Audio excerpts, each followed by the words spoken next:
Meu grupo ficou responsável por falar dos povos anglo-saxões. Meu grupo é composto por Ágata, Débora, Heloísa, Nicole Stephanie e Valéria. Quem são os povos anglo-saxões? Os anglo-saxões eram um povo que habitava a Grã-Bretanha de 450 a 1066. Seu reinado viu a criação de uma nação, cultura e identidade inglesa unificadas, estabelecendo as bases para a Inglaterra moderna. Os anglo-saxões eram compostos de pessoas de tribos germânicas que migraram para a Grã-Bretanha da Europa continental.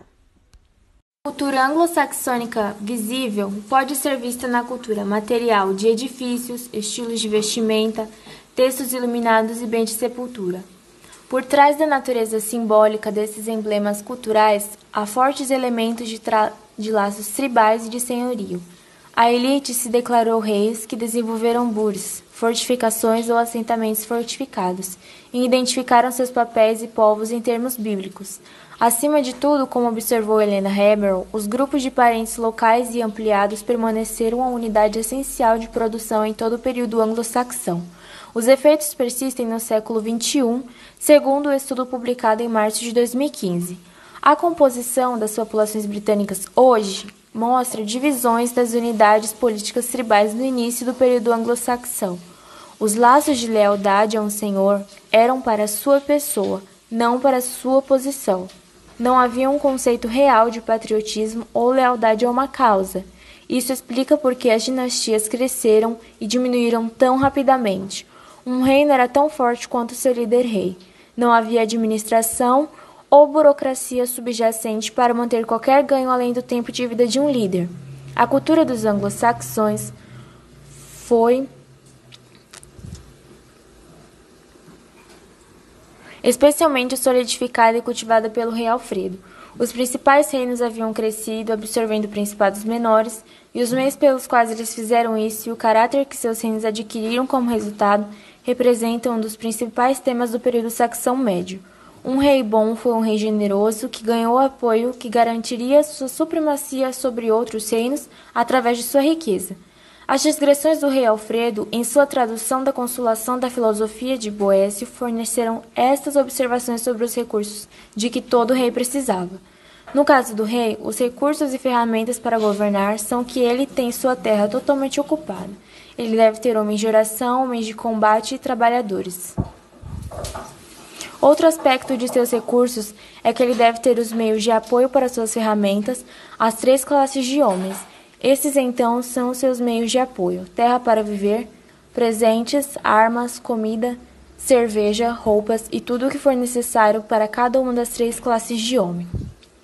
O primeiro grupo da tríplice sociedade anglo-saxônica do rei Alfred é o homem que ora.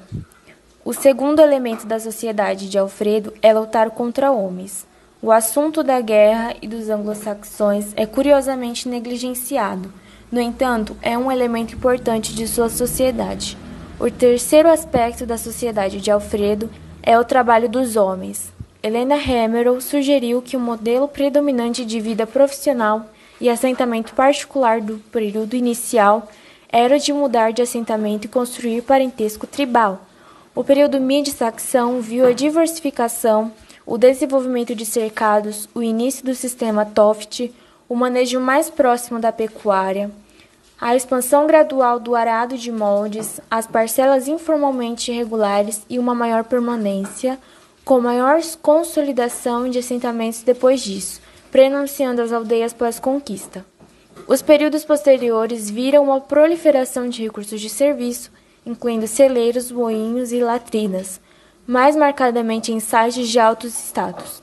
Ao longo do período anglo-saxão, Helena Haberl sugeriu: grupos de parentes locais e ampliados permaneceram a unidade essencial de produção. Paganismo anglo-saxão. A grande maior parte do material que temos sobre as crenças e práticas religiosas anglo-saxãs foi atestada de forma indireta, ou seja, de forma não intencional ou despercebida. Além disso, obras como as do monge Beda oferecem um ponto de vista cristão sobre as práticas pré-cristãs que foram registradas, e em menor escala ainda aparecem registro em outros idiomas. É importante ressaltar que, apesar de serem povos germânicos, nas ilhas britânicas, o escasso material que nos sobrou parece apontar uma religião de nuances próprias, embora profundamente enraizada nas crenças e práticas do mundo tribal germânico. As principais fontes que podem ser usadas para compreender a religião anglo-saxã são literatura em inglês antigo, literatura medieval em latim e outros idiomas, arqueologia da Inglaterra anglo-saxã, evidência de religião anglo-saxã em topônimos da Inglaterra, evidência comparada com outros povos germânicos. No século V, os bretões celtas que viviam na Inglaterra pediram aos anglo-saxões e jutos que viessem ajudá-los a se proteger das ferozes tribos que viviam ao norte do país. Em retribuição por seus serviços, os recém-chegados ganharam terras. Com o tempo, tornaram-se gradualmente mais poderosos, assumindo o domínio do território inglês, enquanto os bretões perderam importância. O domínio anglo-saxão terminou em 1066. Naquele ano, a Inglaterra foi invadida pelas forças francesas de Guilherme, o Conquistador, duque da Normândia, uma região do norte da França. Essa foi a última vez que a Inglaterra foi dominada por forças estrangeiras, no episódio histórico conhecido como Conquista Normanda. Influência dos anglo-saxões na língua inglesa. A origem da língua inglesa está dividida na atual Inglaterra e na chegada de tribos de anglo-saxões vindas da Europa Central para Ilhas Britânicas em 400 d.C. Sua língua, agora conhecida como inglês antigo, foi rapidamente adotada como língua comum dessa região, relativamente remota da Europa. Foram os saxões responsáveis por introduzirem no inglês os primeiros elementos do vocabulário latino. Isso porque esses povos germânicos haviam entrado em contato com os romanos antes de abandonarem o continente e já haviam incorporado vocabulários latinos às suas línguas. O inglês antigo forneceu uma base sólida para o inglês que falamos hoje e nos trouxe algumas palavras essenciais como be, strong e water.